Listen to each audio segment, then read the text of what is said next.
There are three major branches of Christianity: Catholicism, Orthodoxy, and Protestantism. And while Catholicism and Orthodoxy have managed to maintain relatively strong levels of internal unity, Protestantism keeps splitting amongst itself to the point that there are hundreds of Protestant denominations and thousands of tiny splinter groups among those denominations. And despite all reading the same Bible and the same Gospels, in which Christ himself made a clear call for unity among all Christians, Protestants in particular have a tendency to either come away with wildly different understandings of the faith from each other, or split over what many may see as insignificant differences. And given that Christianity as a whole had seen relative levels of unity for well over 1,000 years before the Protestant Reformation, with schisms few and far between, the levels of splintering among Protestants was unprecedented in Christian history. So why do Protestants in particular have such a strong tendency to split from each other while other Christians don't? As it turns out, this tendency is a result of a core part of Protestantism. In order to understand this, we first have to understand where Christians derive the teachings of their faith from in the first place. Over the course of centuries of Christian tradition, the infallible teachings of the faith were derived from the Holy Scriptures, meaning the Bible, and sacred tradition, the oral teachings of the apostles not written in Scripture, passed down over generations. And together, these sources would make up the Word of God, which the Church, through the authority passed down by the apostles, had the sole authority to interpret. This is the framework that Catholics and Orthodox still hold to today, and it was this structure, combining Scripture, oral tradition, and the teaching authority of the Church, that managed to generally resolve internal disputes over beliefs and keep them united. That's not to say that there weren't ever disagreements or schisms, though, as disputes within the Church were common, but the authority of the Church would manage those disputes, condemn heresies, and protect the teachings of the faith. And those splits did still occur, such as with the Oriental Orthodox churches over issues of the nature of Christ, and the Eastern Orthodox Church over the addition of the Filioque to the Nicene Creed, the basis of Trinitarian Christian thought, as well as papal authority. They were generally few and far between, and between bishops of the Church as opposed to the populace. However, with the onset of the Protestant Reformation, as Martin Luther would use Scripture as a means to dispute Catholic teachings, the Protestants would reject this framework in favor of the doctrine of sola scriptura, meaning that the infallible teachings of the faith were derived by Scripture alone. And so, as a result, it rejected sacred tradition as an infallible source of faith, as well as the sole authority of the Church to interpret Scripture, claiming that Scripture alone is the complete, sufficient Word of God, and that anyone is capable of interpreting it. Now, that doesn't mean that early Protestants disregarded any and all form of Christian tradition. They still held to the creeds of the Church, such as the Nicene Creed, which they still used as a context for interpretation. It just means that they didn't believe that sacred tradition was infallible, and that the Church wasn't infallible in its interpretations. And as a result, this meant that, according to Protestants, anyone of decent intelligence was capable of interpreting Scripture. However, with placing authority into Scripture alone, and placing the authority to interpret into the hands of the individual, there was just one big problem. People will read things differently. With a faith that was spread across so many cultures, classes, and traditions, different Christians would have very different perspectives and experiences from each other that would affect their interpretations. And with well over a millennia of separation from the writing of the New Testament and its translation into the common languages of populations, which are ever evolving, there were bound to be some linguistic differences from Scripture's original meaning and cultural influences that got lost in translation.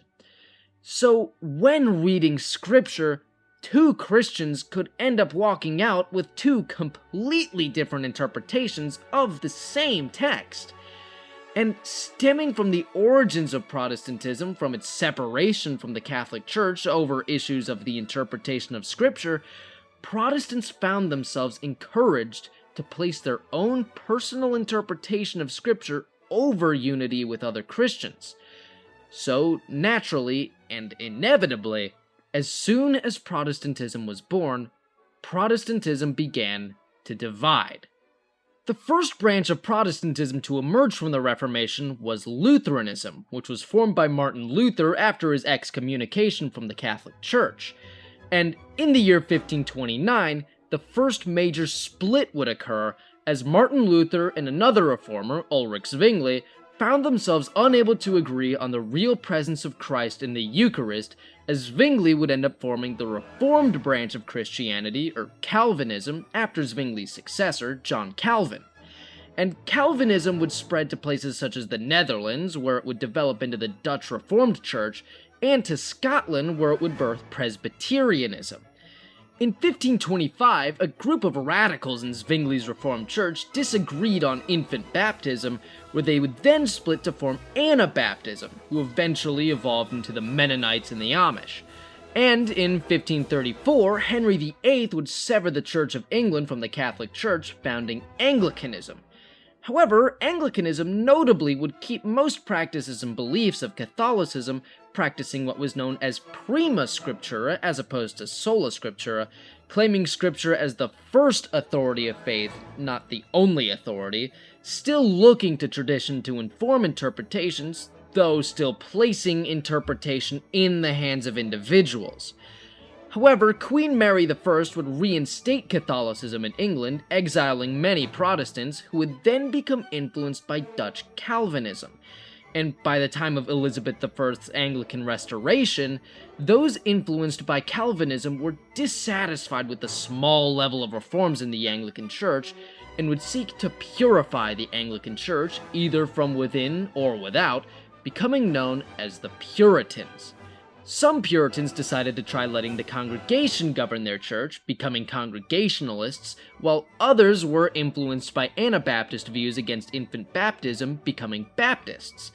Another group of Anglicans came to believe that Christ would speak to individual believers to guide them towards holiness, splitting to become the Quakers. All of these groups would be heavily persecuted by England in the 1600s, many of them migrating to the English colonies in America. Meanwhile, in the Lutheran Church, a group of Lutherans began to push for a revival of personal devotion and against over-formality and orthodoxy, known as Pietists, a sentiment that would spread to many Puritan groups, leading to the birth of evangelicalism, an interdenominational movement that emphasized personal conversion experiences and evangelism. In 1738, an Anglican minister known as John Wesley would be influenced by this emerging evangelicalism and founded the Methodist Church, helping to lead the spread of evangelicalism across America during the First Great Awakening. And following the American Revolution, the Anglican bishops in America would split from the Anglican Church, forming the Episcopal Church. In the 1800s, as a reaction to the spread of Enlightenment thought, the Second Great Awakening would spread, as some evangelical churches would break from denominationalism entirely, becoming merely Christian, laying the roots for non-denominationalism.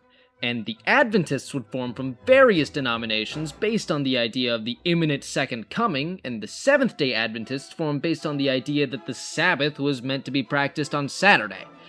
During the American Civil War, the Baptists would split into the Northern and Southern Baptists, and in the early 1900s, the Pentecostals would split from the Methodists based on the idea of speaking in tongues as a sign of the presence of the Holy Spirit. Meanwhile, liberalism would begin to emerge in many Protestant denominations, as fundamentalism would rise in reaction among evangelical churches, while churches such as the Presbyterians, Lutherans, and Anglicans would see splits over this liberalism. And as the hippie and countercultural movements spread in the 1960s and 70s, many Baptists felt that their churches were being hurt by the stigma of strict fundamentalism and wanted to appeal to a younger generation, and so broke from their loosely organized denominations, seeing the rise of modern non-denominationalism. And those are just some of the splits that have occurred among Protestants. all of these groups read the same Bible, yet came away with radically different beliefs from one another. And all of this is the result of that one idea of sola scriptura. Because Protestants placed all infallible authority for teaching of faith in Scripture alone, due to their varying perspectives and the lack of infallible church authority to mediate these disagreements, Protestants would splinter into all of these subgroups and more. And despite Christ's call for Christians to retain unity, the doctrine of sola scriptura would see many Christians hopelessly divided. But what do you think? Make sure to let me know in the comments. And if you enjoyed today's video, make sure to like and hype. And you could also, maybe, subscribe or something. So that's all for today's video. Well, till next time, see ya.